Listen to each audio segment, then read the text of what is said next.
I've spent the last 20 years analyzing the global restaurant business from the inside out. I've studied the consumer habits and actions that feed this business every day. Innovation is found in places where few might look. It's where the real heartbeat of the restaurant business lies.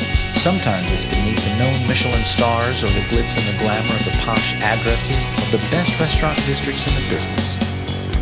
I'm Paul Barron, and this is my show. And I'm in search of amazing food, stellar service, and that unforgettable experience. Welcome to Table 42.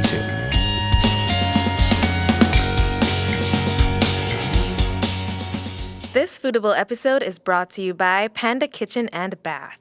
From imagination straight to installation. Also brought to you by On Cue for Restaurants, helping restaurants simplify the wait. On Cue for Restaurants, the most complete waitlist solution.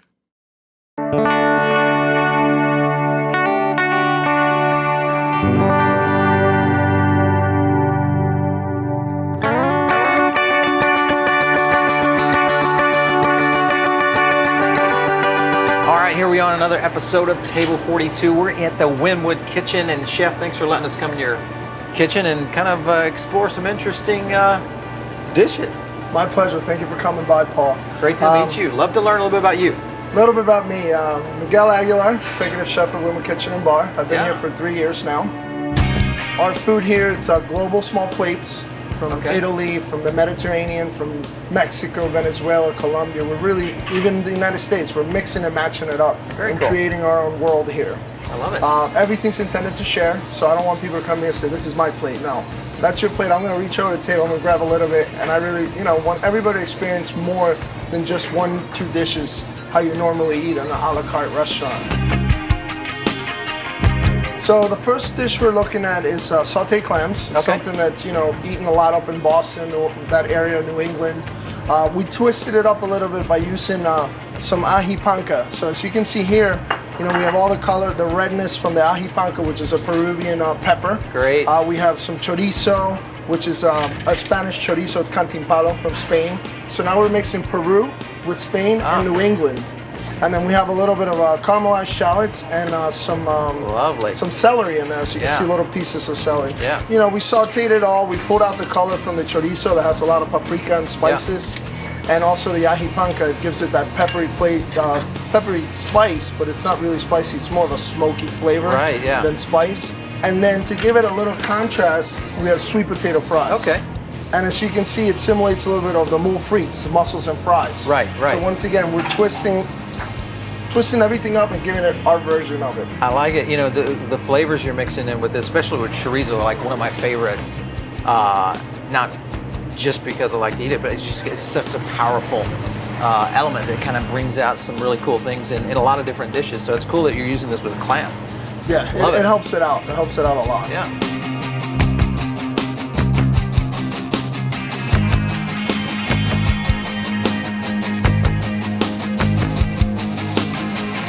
All right, Chef, so where are we going next with this kind of world of tapas that you've got World going of here? tapas. So now we're going to my home country of Venezuela. Okay. We're going to the chicken Ropa Vieja empanadas. It's our #1 seller on the menu. Okay. So it's shredded chicken thighs, sauteed with some red pepper, some green pepper, some Spanish onion, and then we stew it all in a chipotle ketchup chicken stock mixture that we make in-house. We make our chipotle ketchup in-house. Wow. So we stew that really well together, all the flavors combined, finish it with a little parsley cilantro. We fill our little cones, close them up, then we throw it in the fryer. So you can see after they're fried, they bubble up, and that's a lot of the flavor gets in there, that gets trapped in there because of the steam. And the cilantro crema is based with a little bit of spinach for the chlorophyll to help it keep the green, because a lot of the stuff, when you put acidity into it, you lose the color. The empanadas, because a lot of people use bake. They'll bake the empanadas. You're using a deep fried method. And this is a popular dish. Is that just, kind of that crunch feel with that soft, gooey center? Exactly. Yeah. Right. So by frying them, we get more of a crunch than baking them. Yeah. And then you have the gooey, somewhat, not very spicy, but a little bit of heat behind it. Okay. And then we balance it all out with our cilantro crema. Yum. Very smooth, very soothing, that third or fourth layer of flavor. We're going to have fun tasting some of this food, that's for sure. We're looking hungry already. I love it.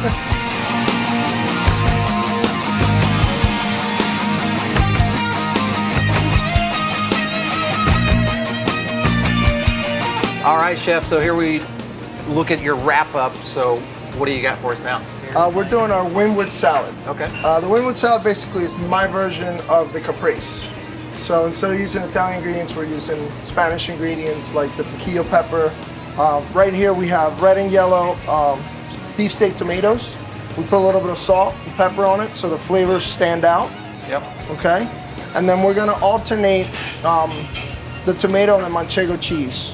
We're gonna put down a little bit of arugula puree, some arugula, some red vinegar, some citrus in there, a little olive oil, a little Dijon to give it the spice. We're just gonna pour our sauce just to give it a little visual. And then we'll start by alternating. We'll go one yellow, one manchego cheese, one red, another manchego cheese. After that, we're gonna top it off with a little bit of piquillo pepper, which is a Spanish pepper. Love it. Very smoky. It's got a little bit of bite, but it's more of a natural bite than heat. It's really, really delicious. One of my favorite peppers to a nice use. mix of flavors too. Exactly. Flavors and color. This reminds me a lot of the paintings we have in the main dining room by Christian All. He's got a lot of splatter or colors. So since we couldn't splatter things on the plate, we kind of just took his colors and placed them very neatly on the plate.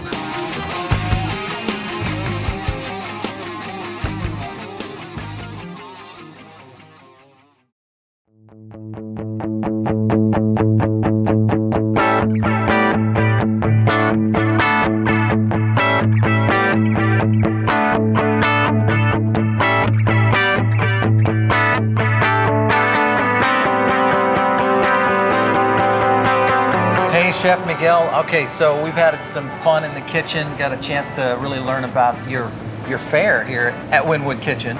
And you know, this of course is a great setting. You guys have like the perch into the Wynwood Walls. Obviously that's a big draw, but what else is it that customers do to, you know, kind of come in? What's the draw here, you feel like? I would say a lot has to do obviously with the ambiance. You know, you get a little bit of theater, you could say, because you're in amongst the crowd. So aside that we have people dining here, we have a lot of people that just come in, they walk through the walls, they go back to the doors, and they come back in. Yeah. And a lot of the people that come here tend to be artists.